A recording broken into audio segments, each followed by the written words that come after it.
Maksudnya dari kecil lu udah kayak gitu dan emang udah drum ya maksudnya. Iya. Kejatuh cintaan lu tuh udah. Iya, ya itu sampai gue pakai koran. Iya, ya sampai segitunya. Koran-koran di rumah kakek gue dulu bopel-bopel. Kebetulan pas gue SMP kelas 2 itu ada Java Jazz pertama kali. Oh, oke. Itu 2005 ya. 2005 dan di situ gue main tuh dan gue kelas 2 nggak naik kelas. Oh, lu nggak naik kelas juga. Saking sibuknya. Itu udah kayak di doktrin lah, maksudnya dia master lu ya lu kuliah musik di luar pokoknya di Amerika pokoknya. Gara-gara siapa ya? Gilang Ramadan kayaknya yang dulu tuh awal banget sesi pertama tuh siapa? Awal banget gua diajak profesional itu main sama Doni Suhendra. Oh, oke. Doni. Umur berapa tuh? 11 apa 10 11. Halo teman-teman, apa kabar semuanya? Selamat datang di Serundeng, seru-seruan bareng Laudeng. So, sebelum nonton episode berikut ini, jangan lupa untuk subscribe, like, komen, dan juga share. Oh iya, jangan lupa nyalain loncengnya juga ya. Oke, so selamat menikmati. Jangan kamu bosan, ayolah semangat, yuk. Serundeng, seru-seruan bareng Laudeng. Halo teman-teman, apa kabar semuanya? Selamat datang di Serundeng, seru-seruan bareng Laudeng. So, di episode kali ini gue menyambangi sebuah studio yang cukup lumayan mewah nih di daerah Jakarta Selatan. Dan mau tahu siapa bintang tamunya, mungkin sebelumnya kalian boleh nonton dulu episode-episode sebelumnya bersama teman-teman musisi, juga teman-teman yang bekerja di dunia entertainment. Semoga itu bisa menginspirasi kalian, memberikan kalian wawasan-wawasan yang baru lagi. Oke, so di episode kali ini gue sudah kedatangan Demas Narwangsa. Demas, gue akhirnya masuk Serundeng. Lu udah sempat nonton deh, kayaknya lu ada komen kan? Gue pernah. Tapi bentar, ini mewah apa ya, Deng? Oh. Ini semua, ini gue udah umurnya udah 10 tahun. Oh, konfirmasi ya. Speaker ini nggak bisa digendong, nggak mewah dong speaker ini. Ya. Ini bukan yang ini loh, bukan yang kelas paling mahal itu. Tetap ngeles. Gila, thank you deh udah. Gue thank you banget, men. Mau hadir nih, soalnya janjian lagi sibuk banget nih. Akhirnya yang impromptu ini malah ya. Iya, harus yang dadakan memang. Dadakan langsung. Yang selalu begitu tuh. Hari ini aja udah. Ya udah deh. Pas kosong sih. Gitu. Nah, Dem, biasanya kan gue ngobrol-ngobrol nih, mungkin teman-teman di rumah yang kayak pernah lihat nih, terus kan belakangan setahun 2 tahun belakangan ini kan nama dan muka lu lagi hangat di banyak berita kan. Bukan musik ya, tapi banyak berita nih. Nah, mungkin yang penasaran dia siapa, dia ini seorang drummer, terus sekarang juga musik produser juga. Cuman kadang-kadang kalau di Instagram dia bisa jadi bassis, bisa jadi gitaris. Gitu. Dan Demas nih udah dari kecil udah masuk dunia musik dan juga mungkin lu udah meniti karir lu dari kecil kan di dunia musik profesional. Iya sih ternyata. Iya, bukan ternyata. Nah, kayaknya soalnya lu aja main tuh, lu nongol di TV, di mana di YouTube belum ada sih ya zaman dulu. Maksudnya di sosial media itu gue masih sekolah, maksudnya gue masih belum main musik gimana gitu. Jadi nih kita akan ngobrol-ngobrol sama Demas nih. Nah, Demas, biasanya gue memulai pertanyaan gue dengan teman-teman yang lain tuh, gimana sih lu memulai kehidupan lu dengan musik gitu? Apakah memang orang tua lu yang nyokokin gitu atau emang lu tiba-tiba nggak sengaja atau gimana ceritanya? Gue tuh kayaknya emang karena bokap gue tuh emang suka banget musik, emang penggemar musik banget ya. Jadi bokap gue tuh dulu emang sering banget setelin video-video musik, live musik gitu. Kayak sebetulnya dari berbagai genre sih, kayak ya dia ngasih lihat gue Phil Collins, dari Phil Collins sampai Metallica, sampai Cassiopeia gitu. Cuman waktu itu pas gue nonton Cassiopeia tuh gue bener-bener kayak wah anjir, kayaknya asik banget ya. Gue langsung pengen banget jadi pemain drum pada saat itu. Oh gitu. Gue ngeliat Akira Jimbo tuh bener-bener kayaknya kok gue pengen banget ya main drum. Jadi ya pada saat itu nggak ada drum kan, jadi gue cuman kayak itu gue umur berapa ya? Umur 4. Jadi kalau gue dibeliin mainan tuh kayak bener-bener box-boxnya gue susun jadi kayak snare, tom gitu. Terus gue main aja udah gitu ya. Sambil bokap gue nyetelin zaman Laserdisc deh, masih Laserdisc video. Iya, jadul juga. Terus ya hampir tiap hari ya begitu aja dulu kehidupan gue waktu umur 4 tahun tuh ya begitu. Terus gue dilesin piano. Jadi sebetulnya lebih dulu gue les piano daripada les drum sebetulnya. Jadi gue les piano dulu, les piano klasik. Terus karena gue tiap hari maunya ngebuk tuh kardus sama orang, akhirnya bokap gue waktu itu beliin drum second, udah busuk deh. Tapi yang kecil atau yang enggak, drum biasa ukuran biasa. Itu drum Ludwig kalau nggak salah, udah second, udah busuk banget, dibenerin sama bokap gue gimana ceritanya. Pokoknya udah akhirnya gue punya drum, itu gue mulai main-main sendiri. Habis itu mulailah gue les drum sambil les piano juga masih jalan. Lu les drum itu umur mulai? Kalau gue les piano umur 4, mungkin les drum mulai umur 5 kali ya. Nggak terlalu jauh dari situ. Nah, lu les di si pianonya? Piano itu gue lesnya di YPM. YPM. Klasik banget. Nah, mungkin juga karena gue ada stresnya dikit, les piano klasik waktu masih kecil, jadi maunya main drum ya udah pokoknya. Gitu, terus belajar drum. Gue awal banget gue belajar drum tuh ada tempat les dulu namanya Citras kalau nggak salah. Itu gue belajar di situ. Teman masih belajarnya masih yang kayak ya disuruh main lagu gitu-gitu aja kan. Sampai kayaknya bokap gue pengen seriusin gue untuk latihan yang bener. Gue mulai latihan sama almarhum Pak Sambudi, dulu dia di Farabi juga kan. Gue private sama dia. Nah itu gue private-nya di rumahnya Gilang Ramadan. Di Deplu. Terus gue latihan di situ, les sama dia setahun 2 tahun mungkin. Abis itu sekitar umur 7 apa 8 ya, gue tuh akhirnya dimasukin ke Farabi. Dengan beasiswa pada saat itu. Jadi gitu. Kok bisa? Zaman dulu tuh ada namanya IDC, Indonesian Drummer Corporation. Jadi semua pengajar Farabi itu pada saat itu memang pengajar drumnya ya, itu memang anggota IDC. Jadi pada saat itu IDC pengen kasih beasiswa scholarship buat gua untuk kursus di Farabi. Gitu. Jadi bukan kayak dibuka pendaftaran untuk ngambil scholarship ya? Enggak. Emang karena gue juga ngerti tiba-tiba lu dapet aja. Tiba-tiba gue harus menghadiri sebuah acaranya Farabi, terus gue disuruh main gimana, terus pokoknya gue abis itu dapat beasiswa aja. Tapi lu sempet main dulu di tempat mereka. Sempat ada kayak performnya dulu gitu. Itu umur berapa berarti Farabi? Kalau nggak salah sekitar 7. Masih SD juga ya? Iya, masih SD 7 atau 8. Iya. Nah tapi umur 7 tuh gue sempat ikut lomba juga, udah mulai ikut lomba gitu. Terus waktu itu gue umur 7 dapet juara 1 tuh. Yang juara 2, juara 3 tuh si Zulham. Zulham. Jadi gue kenal Zulham tuh sebenarnya dari SD. Kecil ya, anjay. Itu Zulham, terus yang juara 2-nya Timur. Timur Segara. Iya.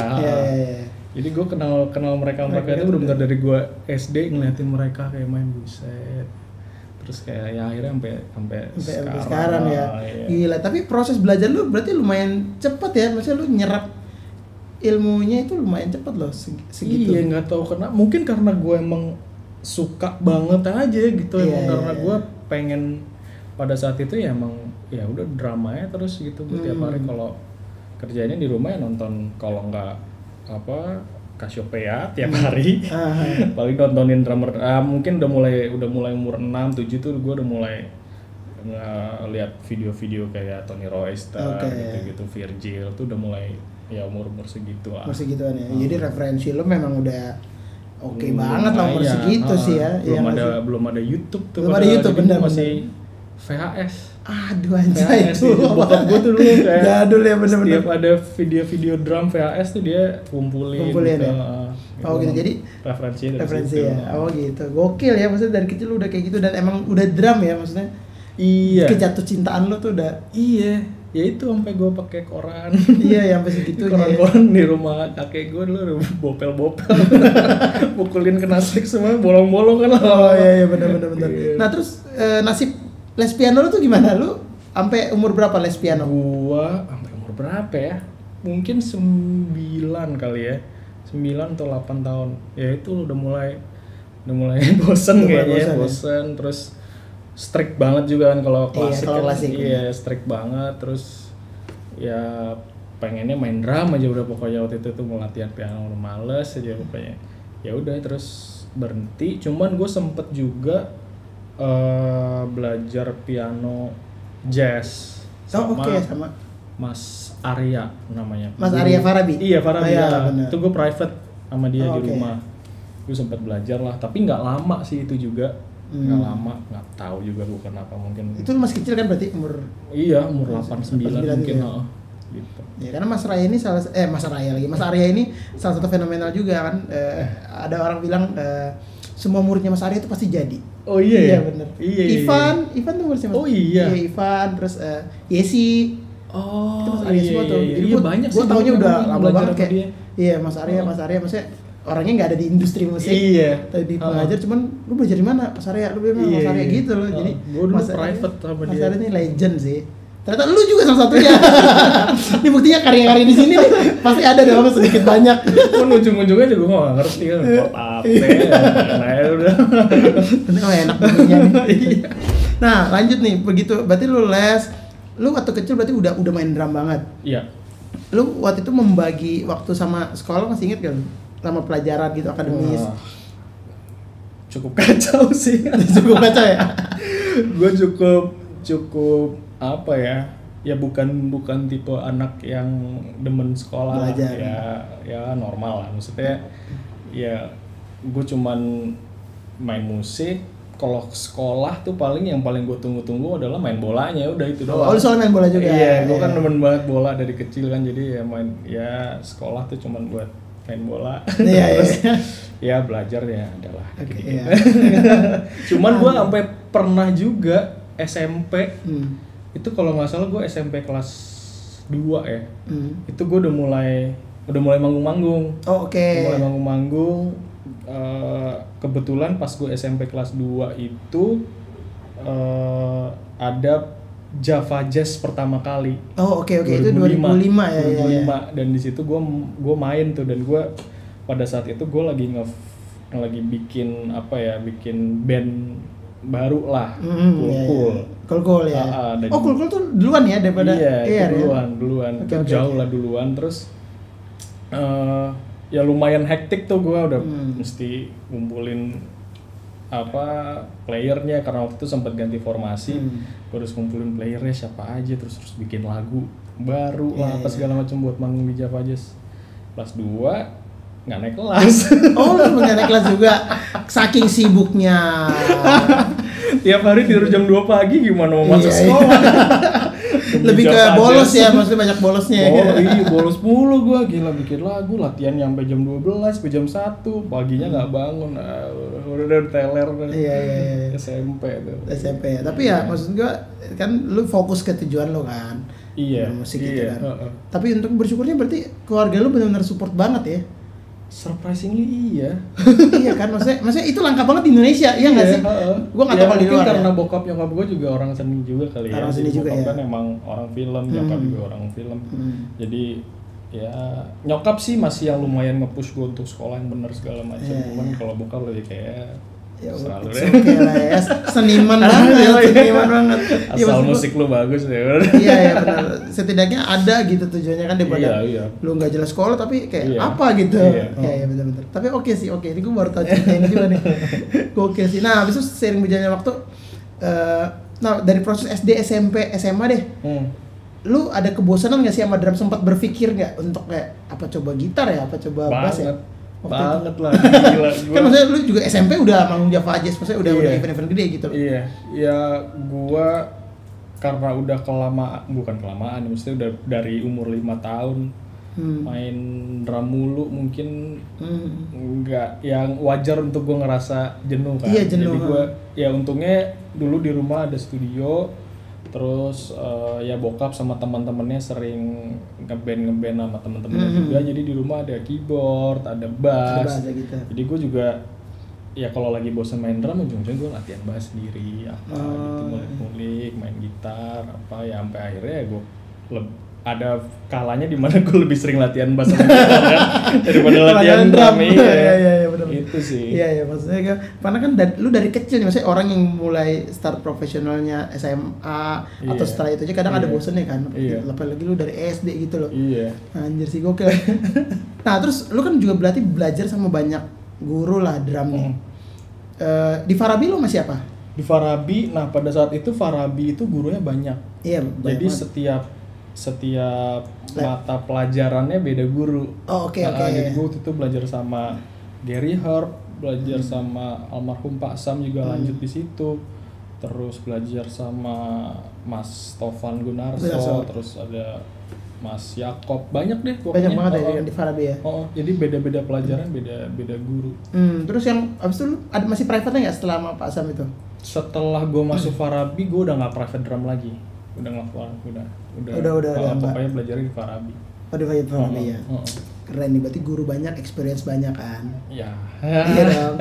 Nah, ngomong soal band tadi kan lu udah singgung nih, lu SMP 2005 berarti? 2005 tuh Cool, iya. 2005 belum bentuk Cool. Itu Cool tuh band apa mungkin teman-teman yang sekarang udah jarang dengar? Band tradisional ya? Iya, sebetulnya Cool tuh emang dulu gua, jadi ceritanya memang gua tuh dulu sering setiap bulan Ramadan tuh kayak di mall, di Pondok Indah Mall tuh selalu ada acara kayak percussion gitu. Jadi gue sering kolaborasi sama pemain-pemain percussionnya Krakatau. Dari situ gue mulai belajar musik tradisi gitu kan. Terus gue sering nonton Krakatau, gue sering nonton Gilang Ramadan juga. Gue dulu kan bener-bener yang kiblat gue dia banget dulu kan, kayak ngelihat dia main tradisional di drum. Terus gue jadi kepengen waktu itu pengen punya band yang fusion dan mix sama tradisional gitu. Jadi gue bikin Cool itu ya fusion jazz mix sama tradisional Bali. Gitu. Jadi di situ gue benar-benar kayak ngajak pemain-pemain gamelan Bali untuk ya bikin project bareng gitu. Dan berarti semua yang lo ajak personilnya pasti lebih tua dari lo dong? Iya. Karena lo kelas 2 SMP sih ya, anak kelas SMP mana yang main tiba-tiba udah main fusion, udah main tradisional Bali, walaupun ini Jakarta ya. Kalau sekarang mungkin ada, kalau zaman itu kan, kalau sekarang banyak banget anak-anak seumuran lo. Kalau zaman dulu kan langka ya, kayak lo kan one of a kind juga tuh. Iya, gue juga bingung juga sih, kadang-kadang gue sotoy banget. Tapi lo ajak siapa itu siapa ya? Mas Adit ya? Itu udah Adit belum awal? Adit keyboard. Iya, itu udah sebetulnya itu udah masuk formasi kedua. Formasi kedua? Formasi yang untuk Java Jazz. Gitu, jadi yang pas Java Jazz itu ya bisa dibilang yang Cool yang sekarang. Ada Didit Violin. Gitu. Paling kita ganti pemain bass aja, dulunya kan Mas Awan. Mas Awan. Terus sempat ganti ke Zoltan. Zoltan sempat ya? Sempat. Terus dia pindah ke Rusia, nggak tahu sekarang. Benar dia ke Rusia ya. Ada gitar nggak sih lo? Ada, gitar tuh masuknya cukup belakangan sih Faisar ya? Itu cukup belakangan lah. Iya, benar-benar Cool nih. Ada nggak sih ini di YouTube masih ada lah ya? Kayaknya sih. Mungkin teman-teman yang penasaran kan, maksud gue dulu sebenarnya banyak video itu, cuman channel YouTube gue tuh sempat hilang deh. Waktu gue ke LA, waktu gue kuliah tuh sempat nggak tahu gimana ceritanya, hilang aja YouTube gua. Jadi banyak banget video-video gue yang hilang. Sedih banget sih. Iya, apalagi sekarang gitu kan. Iya, ternyata YouTube sangat disayangkan. Gue waktu itu kayak masih ya udahlah. Iya, itu kan. Cuman ternyata waduh. Ya mungkin ya udahlah. Nah, mungkin teman-teman yang penasaran Cool kayak gimana musiknya seperti apa, boleh cek nanti di YouTube. Seharusnya sih mungkin masih 1-2 masih ada lah ya. Itu bisa dicek tuh, dia masih kecil ya. Nah, habis itu sering berjalan waktu lu juga terkenal zaman dulu kan sama sebuah grup band yang isinya anak-anak multi semua ya, multi level marketing. Sama anak-anak luar biasa semua ya. Nama bandnya adalah IER. Nah, itu pertama kali akhirnya gue bisa ngeband sama anak-anak sepantaran gue. Oh iya beneran sih, lebih tua ya. Akhirnya itu tuh gue itu nomor SMA. Lu SMA. Jadi gue ketemu si Dennis. Lo ketemu Dennis dulu. Junior tuh satu sekolah sama gue. Oke. Jadi gue waktu itu satu sekolah sama dia udah main sama BLP. Jadi, ini BLP nih. Gue ya karena satu sekolah jadi sering ngobrol, jadi deket.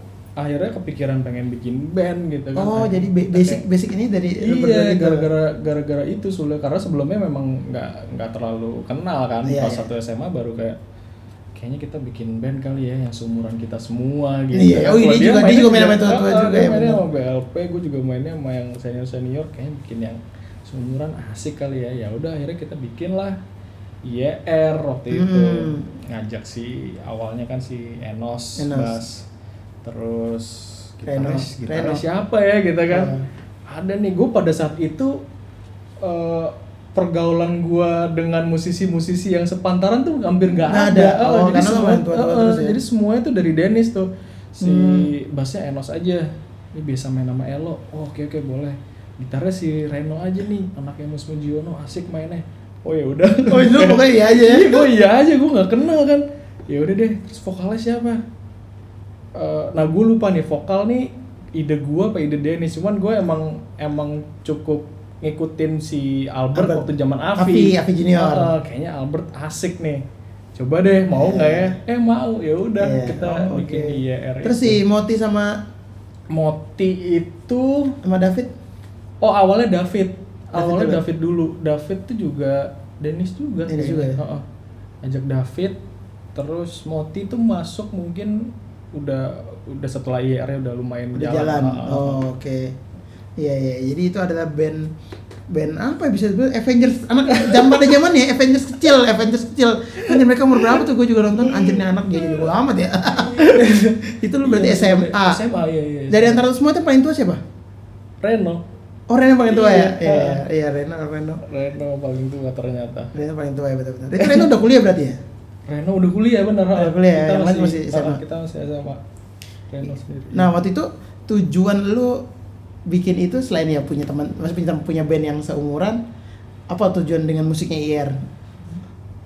Apa ya? Emang bener-bener cuman pengen ngeband aja. Gue kayak gak tau, gue tuh emang pengen banget ngeband orangnya. Gue nggak terlalu suka untuk solo atau gimana. Pengen banget ngeband aja pokoknya, dan cool waktu itu udah ya musik kayak gitu jobnya setahun sekali udah syukur kan. Kayaknya bikin band yang agak anak muda biar banyak manggung gimana, asik kali ya. Udah ya sebatas itu aja sih. Terus ketika kita ngumpul baru tuh kayak wah kita bikin musik kayak gini, bikin musik kayak gitu. Kayak pada zaman itu kayaknya juga cover tuh belum terlalu banyak. Dan gua karena kita lagunya masih dikit, kayak ya mau ngapain lagi kalau bukan cover kan. Terus kita kayak latihan cover, terus kalau ada manggung ya bingung kan bawain lagu apa ya, mau nggak mau cover gitu. Akhirnya ya kita dicap sebagai band cover dengan aransemen wow ya, aransemen wow ya, benar-benar. Iya zaman itu ya. Terus nama IR sendiri? IR tuh apa ya? Kayaknya emang gua sama Dennis tuh mikir aja gitu, kayak bawa nama Indonesia. Kita kayaknya zaman itu nasionalismenya masih tinggi ya. Masih sekolah biasa nasionalis tinggi sekali kan. Terus kayak kita nih masih muda-muda nih kayak regenerasi nih kita. ada tingginya juga. Ada belagunya juga ternyata kalau dipikir-pikir. Iya juga ya. IR udah deh. Jadi gitu ya. Iya, terus makin jalan kayak kenapa namanya IR. Cuman orang udah mulai kenal. Iya, kayak mau ganti nama. Wah, sempat kepikiran juga ganti nama ya. Apa tapi ya udahlah biarin aja. Akhirnya jalan ya. Tapi saya itu IR salah satu ya histori perjalanan karir lo juga lah. Iya, ya bisa dibilang project ambisius lah. Kadang kalau manggung bisa 3 keyboardis gitu kan. Iya. Ambisius banget. Tapi itu kan menyatukan banyak kepala. Zaman itu susah nggak sih? Masih zaman seumuran waktu itu ya? Lumayan sih, karena rata-rata personilnya juga udah main sana sini juga kan. Iya. Jadi ngumpulin jadwal lumayan. Itu salah satu faktor yang paling sulit sih, memang ngumpulin jadwal. Terus ya ada yang masih kuliah, ada yang masih sekolah. Gimana gitu kan ya kalau ngumpulin kepalanya sih, kalau udah ketemu sih ya nggak sesulit itu sih sebetulnya. Kayak kita bikin konsep sesuatu konsep tuh nggak pernah yang gimana banget, cuman memang paling ngumpulin jadwalnya aja gitu. Jadwal iya, soalnya waktu itu ya si Ena sudah sama Elo, si Reno tuh udah sama Mike kayaknya ya, atau belum mungkin tuh? Ya kayaknya Mike awal-awal dan tuh. Dia waktu itu lagi sibuk-sibuknya kuliah banget Oh gitu. oke. Dia juga rajin kuliah ya waktu itu ya. Ya, jadi bisa latihan baru jam 10 malam gitu kan. Serius? Baru Iya, mulai. orang SMA latihan jam 10 malam tuh ya. Ya jam 8 ya, iya datangnya jam 10, mulainya jam 11. Lagu lama ya, itu lagu lama kayaknya, itu lagu lama. Karena latihan di rumah gua kan pada saat iya, itu, jadi nggak ada bookingan nggak ada studio jam tuntutan, segini, iya. nggak ada. Mereka Nggak. pada nyantai-nyantai semua tuh, emang sialan anak-anak itu. Nggak ada tuntutan untuk sayang jamnya gitu nggak Nggak ada ya. ada. Kalau latihan sampai jam berapa serang mereka kan, kadang juga gondok juga. Iya anjir sih. Nah itu ya tuh, jadi teman-teman juga yang mungkin belum tahu atau mungkin pernah dengar tapi bingung musiknya gimana, bisa cek di YouTube, masih banyak tuh kalau. Iya, kalau itu Iya, masih masih banyak. banyak kan. Java Jazz berapa kali ya berarti ya? Java Jazz iya beberapa kali sih. Terakhir gue sempat nonton yang ada Om Kena. Sempat Om Kena bantu Oh iya dia di iya Singapura. benar. Itu berapa? Iya. Ya, pokoknya terakhir itu sih kayaknya gue. Iya, itu terakhir bener ya? Oh, itu YR bawain tribute. Itu Iya, ya, iya, tribute, bawain ya, bener. tribute. Ya Iya. maksudnya dengan ngajak Kena Lango kan lo Iya. Iya, makanya cukup ambisius. Iya, iya sih benar juga ya. Oke, gue bilang ini project ambisius. Iya, gue ajak Om Kena sih. Untuk klaf dan organ kan. Kita kayak waktu pada saat itu kan ngeliat, kalau kita ngelihat Glenn Fredly gitu, Baku kayak, Cakar, ya. aduh Baku Cakar bandnya gila banget, kita pengen banget nih main musik kayak gini. Baca Bung Kena yuk. Sampai pernah kok kita pernah manggung di JGTC itu keyboardisnya 3. Anjir, nambah siapa? Keyboardisnya tuh Bung Kena, Oh, bener. Yosep Sitompul, Kitut. Oh anjir. Senior udah tua-tua ya. Kayak bener-bener kita tuh belum, ya kita dapat budgetnya berapa? Ya udahlah pokoknya. Yang penting kita main happy, kita nggak dapat bayaran juga nggak apa-apa. Mentalnya masih gitu. Iya kan, sih, anak itu, SMA, anak SMA. gitu kan. Nggak peduli deh nggak dapat duit bodo amat. JGTC kan juga lumayan budgetnya kan. Yo. Biasa aja. Tahu sendiri. Ya, tapi ya zaman itu ya namanya jiwa muda ya. Iya, pengen explore aja, Pengen pokoknya explore, pengen iya. main musik happy aja udah pokoknya. Iya benar. Gitu. Waktu itu status musik masih hobi kan. Betul. Belum jadi karirnya, udah belum Apa jadi. itu cicilan apa itu? Udah beda nih dari berjalan waktu. Nah, ini lanjut berarti lu sekolah. Nah, habis itu lulus SMA kan itu adalah fase untuk kita menentukan what's next gitu loh. Iya, Maksudnya untuk iya. kayak bakal buat tuanya kita bakal jadi apa? Mm-mm. Kan biasanya penentuannya di setelah SMA kan. Karena harus menentukan kuliah. Nah, berarti lu dari situ tuh udah yakin banget tuh gua musik pokoknya. Atau Kalau yakin musiknya sih udah dari Dari jauh sebelumnya sebelum malah. itu emang udah gue yakin ya gue musik udah nggak ada yang Oke. lain. Cuman setelah pas lagi mau kuliah itu memang pilihan yang sangat berat sih menurut gue, karena ya pada zaman itu gue udah manggung sana sini gitu Iya, kan, gue benar. udah main, gue udah jadi session Iya, gitu, iya. gue udah main nama Agnes, sudah main nama Topati, Iya, segala itu macam. maksudnya. Tuh lebih kayak ini gimana ya, gue kalau kuliah gue pengen banget kuliah, cuman gue harus ninggalin yang ini nih Iya, gitu iya. kan, yang ya udah berjalan Iya, iya. udah berjalan gitu karirnya di sini. Jadi cuman gue waktu itu mikir ya, daripada gue nyesel nggak nyoba, mendingan gue sikat aja deh udah. Ya udah mau nggak mau gue tinggalin semua yang ada di Indonesia, gue berangkat aja udah. Bener banget ya. Tapi emang berarti lu udah menentukan, maksudnya kayak kalaupun gua kuliah gua harus kuliah di luar. Kalau kuliah musik iya. Kalau kuliah musik, gue memang sebetulnya dari kecil sih, dari SD itu udah kayak di doktrin lah, maksudnya dia master lu kuliah musik di luar pokoknya, di Amerika pokoknya. Gara-gara siapa ya? Gilang Ramadan kayaknya yang mendoktrin ini semua. Ya. Tapi yang Mas, Gilang ya. pokoknya kamu nanti harus kuliah di LA. Gitu ya. Jadi Iya, udah oke, terpatri Om. tuh. Kamu harus cari beasiswa. Oke, siap. Oh gitu. Nah, habis itu begitu lulus berarti lu kuliah di Gua tuh kuliah di LA, di Pasadena, nama sekolahnya Los Angeles College of Music. LACM ya. Waktu zaman lu namanya Nah, waktu gue masuk namanya lama masih Los Angeles Music Academy. Terus pas gue masuk, setahun gue masuk, mereka expand. Mereka tadi itu cuma sampai kayak associate degree, which is antara D3 sama S1. Cuma pas gue masuk, Mereka nambahin ada S1-nya, jadi ganti nama. Jadi ada college-nya. Oh, oke. Berarti itu lu gimana ceritanya kenapa kampus itu gitu loh? Dari sekian banyak, ada berapa kampus musik yang lumayan terkenal lah di Amerika kan? Karena beasiswanya. Itu beasiswa apply atau? Enggak, jadi sebetulnya gue awalnya mau masuk Berkeley. Ya itu impian semua ya, orang kan, impian semua musisi Indonesia sih kalau kuliah mau yang Berkeley. Cuman melihat finansial kayaknya kok jauh sekali ya gitu. Terus gue sebetulnya sempat apply scholarship dari pemerintahan juga gitu. Cuman pada saat itu kayaknya kondisinya lagi sulit banget. Jadi ya gagal lah pokoknya. Terus pilihan kedua gue adalah LA langsung. Setelah Berkeley, kalau misalkan Berkeley nggak bisa ya gue ke LA. Pilihan pertama di LA, apalagi kalau bukan MI tadinya kan. Iya. Gue MI, gue langsung daftar, pertama yang gue kejar adalah scholarship-nya dong. Karena nggak mungkin lah untuk kuliah di sana nggak scholarship.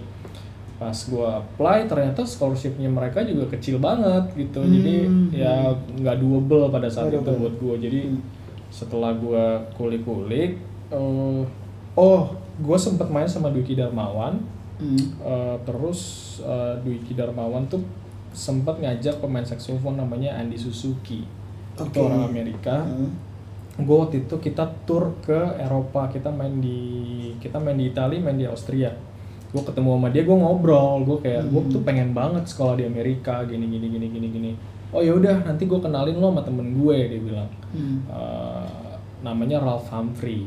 Dia dulu kepalanya di PIT, di MI. Cuman dia bikin sekolah baru, namanya si Lama ini pada saat itu. Jadi gue kayak dari situ kayak ternyata masih ada satu harapan lagi nih sekolah. Dan gue apply scholarship segala macam, dapat gitu ya, walaupun nggak full, cuman lumayan lah. Lumayan ada beasiswa. Jadi ya udah, gue berangkat. Akhirnya lu berangkat tuh ya? Iya, ke sekolah sih yang direkomendasikan sama si Andy Suzuki ini. Oh gitu ceritanya gitu. Ya. Lama ya. Oke. Nah terus gimana nih, lu dari Indonesia gitu, SMA, otomatis kan banyak banget yang berbeda nih. Iya, banget. Iklim berbeda, kebiasaan berbeda, teman-teman berbeda, lingkungan. Nah itu lu pertama kali pindah, apa yang menurut lu paling susah untuk beradaptasi? Apa ya?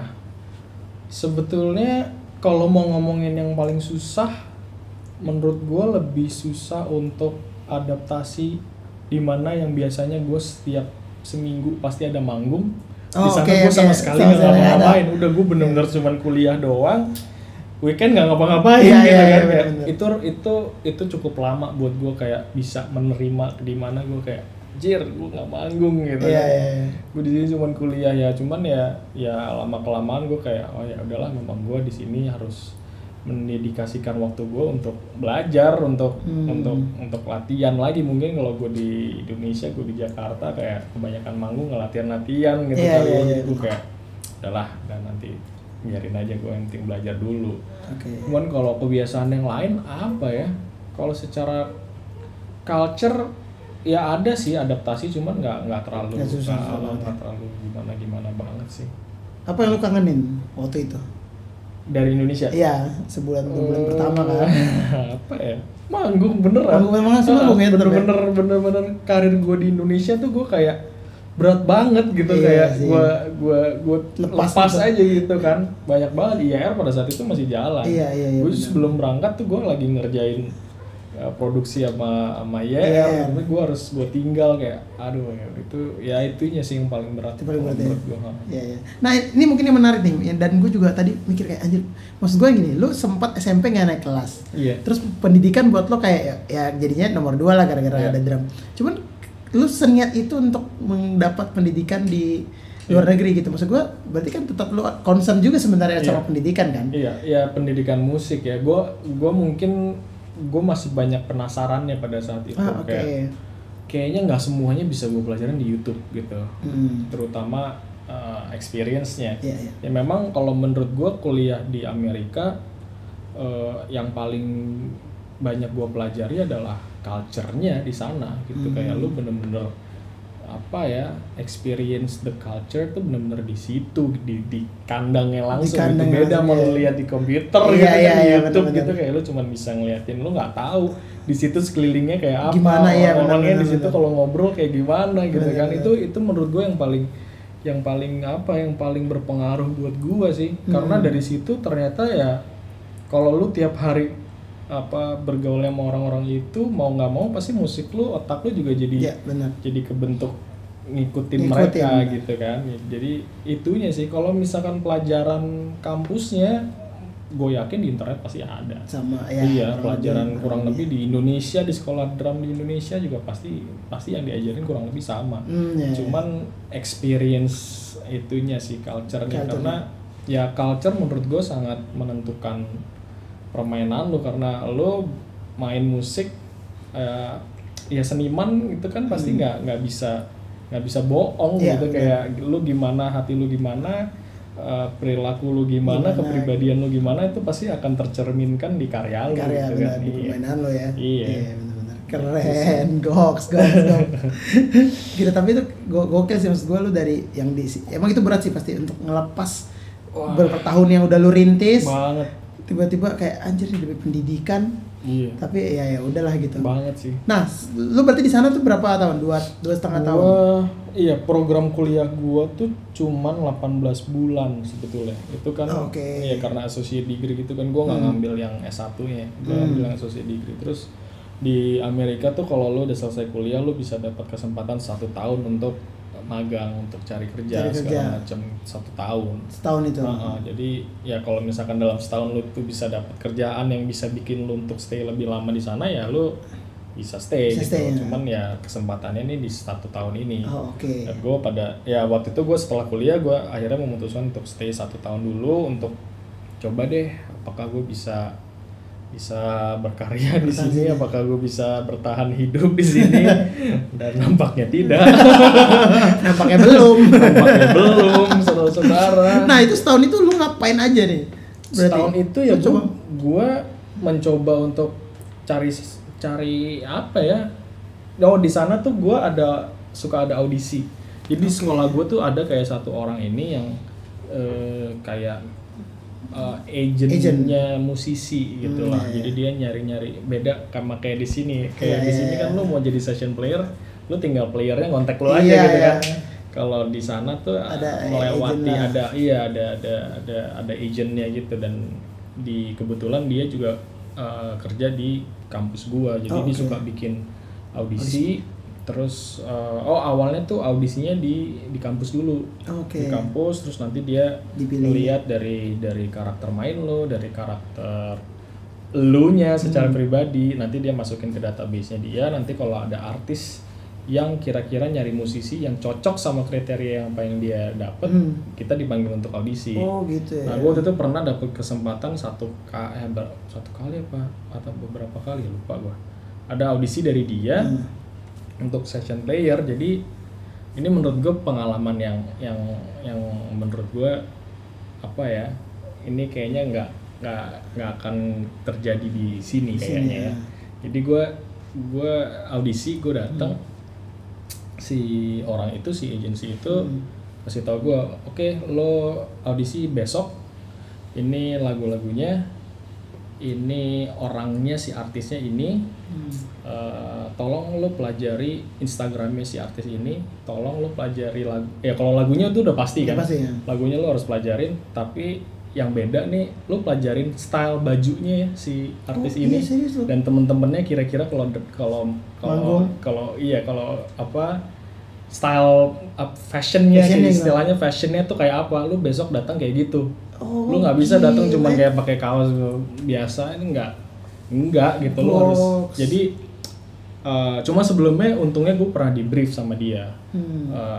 Lu kalau di sini lu mau jadi session player, nggak cuma main lu doang gitu, bener-bener manajer si artis tuh. Jadi biasanya untuk audisi itu lu datang, lu masuk ruang audisi, hal pertama yang dilakukan adalah manajernya akan foto lu. Gitu. Akan difoto kayak Polaroid gitu, set, ditaruh tuh di mejanya dia.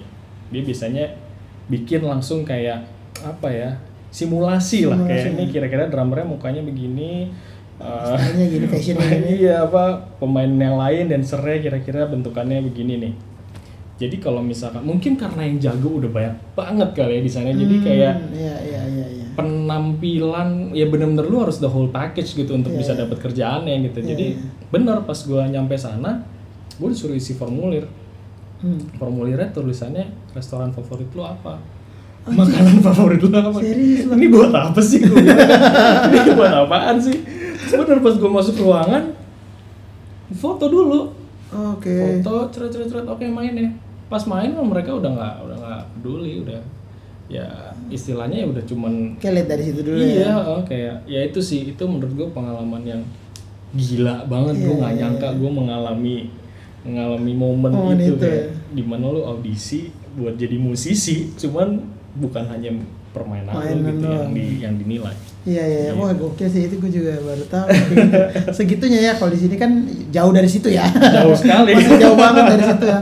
Oh jadi benar sedetail itu ya. Sedetail itu untuk jadi entertainer gitu di sana gitu. Padahal cuman buat jadi session player atau kasarannya band pengiring. Iya. Bukan as an artisnya. Iya.